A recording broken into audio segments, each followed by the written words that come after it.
You're a disgrace to this country! The air was thick with tension. General Matthew Rawlings slammed his fist on the desk, his voice dripping with venom. His icy glare bore into Sergeant Damien Cole. Men like you don't belong in this uniform. You think you've earned your place here? Damien didn't flinch. I fought. I bled. I buried my brothers for this flag. What the hell have you done? Rawlings sneered, stepping closer. You're nothing, and after today, you'll be forgotten. A slow, deliberate voice cut through the silence. No, General. After today, it's you who will be forgotten. Rawlings' face turned pale. Come on, let's watch it together later. The air inside Fort William's headquarters was heavy with tension. The walls, adorned with portraits of past commanders, seemed to watch over the room with silent judgment. A single window let in a weak gray light, casting long shadows over the polished mahogany desk where General Matthew Rawlings sat, his fingers rhythmically tapping against the wood. He was a man of power, feared and respected by many. But today he wasn't just a commander. He was an executioner, ready to dismantle a man's career with a single stroke of his pen. Across from him stood Sergeant Damien Cole, his back straight, his jaw clenched, a man who had given everything for his country, a man who had led soldiers through hell and back, carrying the weight of fallen comrades on his shoulders. His uniform was crisp, his medals gleaming under the dim office light, but none of it mattered to Rawlings. The general's expression was one of pure disdain. You're a disgrace to this country, Rawlings spat, his voice laced with cold authority. Men like you don't belong in this uniform. You think you've earned your place here? Damien's fists clenched at his sides. He knew this was coming, knew that no matter how many battles he fought, how many lives he saved, he would always be seen as less by men like Rawlings. He had worked harder than anyone else, pushing through barriers that weren't there for others, only to stand here now, on trial, not for a crime, but for simply existing in a system that wanted him gone. The tension in the room was suffocating. The silent presence of two MPs standing by the door made it clear. This wasn't a conversation. This was a sentence being handed down. Fort Williams wasn't just any military base. It was one of the most prestigious installations in the country, home to the highest-ranking officials and the most elite soldiers. It was where careers were made and destroyed in the blink of an eye. Rawlings had ruled over this place like a king, using his influence to decide who rose through the ranks and who disappeared into obscurity. He had never tolerated men like Damien, men who refused to bow, who refused to know their place. Damien had spent 15 years proving himself, surviving deployment after deployment, but none of it mattered now. Rawlings wanted him out, and there was no one to stop him. At least, that's what he thought. Rawlings leaned back in his chair, a smug smirk playing on his lips. You've been given direct orders, and yet you refuse to comply. That's insubordination, Sergeant Cole. He picked up a file, flipping through its pages as if Damien's entire career was nothing more than a minor inconvenience to him. Refusing to sign off on the base expansion? Questioning command decisions? You're a soldier, not a politician. Damien took a deep breath. With all due respect, sir, that expansion is a land grab. It displaces families, innocent civilians. It goes against everything we swore to protect. Rawlings chuckled, shaking his head. Spare me the noble act. You think your opinion matters? You think you have any real power here? He tossed the file onto the desk, his smirk widening. I'm giving you one last chance, Sergeant. Sign the damn order or you're done. No pension, no benefits, nothing. And let's be honest, men like you don't get second chances. Damien's pulse pounded in his ears. This was it.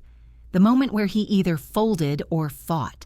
His career, his entire future was being dangled in front of him like a bone before a starving dog. But Damien Cole wasn't a dog. He was a soldier, a leader, a man who had never once backed down from a fight.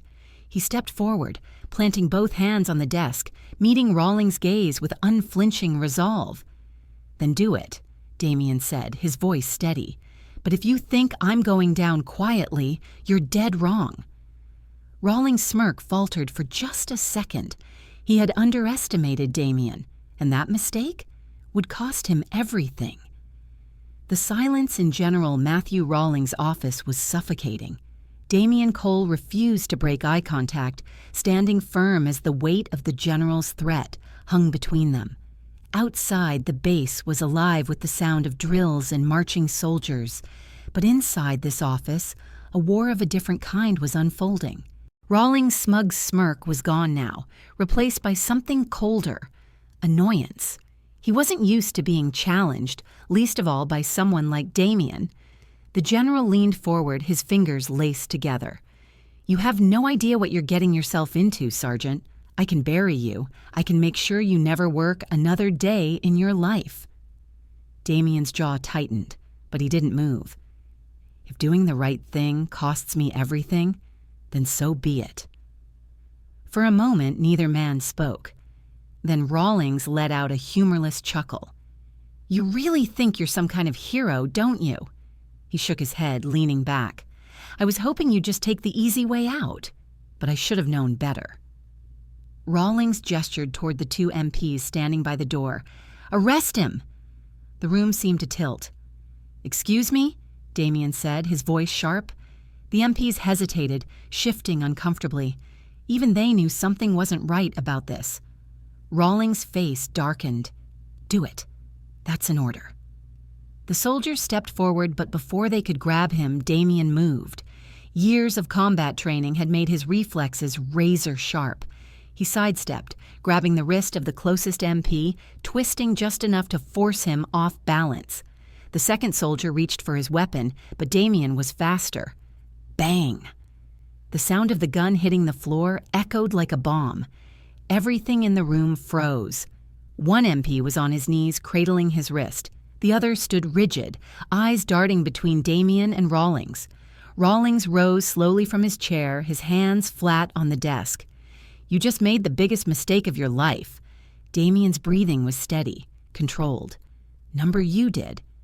Within minutes, the base was on high alert. Damien was escorted out of the office, but not in cuffs. Rawlings wasn't stupid enough to make that move in front of too many witnesses. Instead, he ordered a full inquiry, fabricating accusations of insubordination, assault, and dereliction of duty. By the time Damien reached his barracks, word had already spread. Soldiers whispered in groups, some watching him with uncertainty, others with admiration. He didn't care about the whispers. He cared about one thing: the truth getting out. That night, he made a call, raising the stakes. The war for justice begins. "Damien," the voice on the other end was steady, cautious. "Captain Reynolds," Damien said, pacing the length of his barracks, "I need your help." Captain Lisa Reynolds was one of the few high-ranking officers he trusted. She had served with him overseas, had seen firsthand what kind of man he was. "What's going on?" she asked. Damien took a deep breath. "Rawlings is trying to bury me. He's covering something up, and I have proof." A pause. Then, "Where are you?" Hours later, Damien met with Reynolds in a secluded part of the base, away from prying eyes. He handed her a flash drive, copies of classified reports that Rawlings had altered to justify the illegal land grab, the same reports Damien had refused to sign off on. Reynolds scanned the files, her face growing pale. "Damien, this is enough to destroy him." "Then let's do it." She hesitated. "You realize if we go through with this, Rawlings won't just fight back. He'll come after you with everything he has." Damien's eyes hardened. "Then let him come." The climactic showdown. No turning back. The next morning, Damien walked into the base's central command office, flanked by Reynolds and a group of trusted officers. Every soldier in the room turned as they entered. Rawlings stood near the main desk, speaking to a colonel, but when he saw Damien, his expression twisted into a sneer. "I thought I told you to pack your bags, Cole." Damien ignored the jab and pulled a folder from his jacket. He tossed it onto the desk between them. "You might want to read that, sir." Rawlings' smirk faltered. Slowly, he picked up the folder and flipped through the documents. His face drained of color as he realized what they were. Damien crossed his arms. "You thought you could get rid of me? Thought I wouldn't fight back?" He leaned in, voice low but firm. "You underestimated the wrong soldier." Reynolds stepped forward. "Sir, these documents have been sent to military intelligence. An official inquiry has already been launched. You're done." The room was silent. The soldiers who had once feared Rawlings now stared at him with something new: disgust. Rawlings' hands trembled as he placed the folder back down. "You think this changes anything?" he hissed. "I have friends in high places. You'll never make it out of this clean." Damien smiled for the first time in days. "Maybe, but neither will you." The courtroom was silent. Every eye was locked onto General Matthew Rawlings as the judge read the final verdict. The once powerful man who had ruled with arrogance and corruption now stood motionless, his jaw clenched, his hands gripping the table in front of him. Damien Cole sat in the front row, his face unreadable. He had fought a battle that most wouldn't dare to, and now justice was finally within reach. The judge's voice echoed through the room.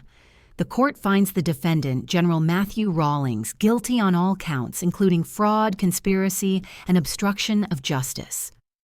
A collective gasp rippled through the crowd, followed by murmurs of disbelief. Rawlings barely blinked. His expression didn't shift. Perhaps he had been prepared for this, or maybe, for the first time in his life, he truly realized he wasn't untouchable.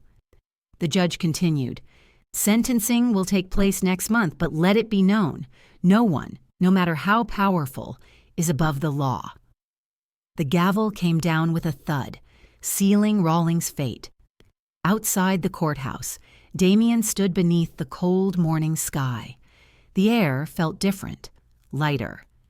Captain Lisa Reynolds approached him, hands tucked into the pockets of her uniform.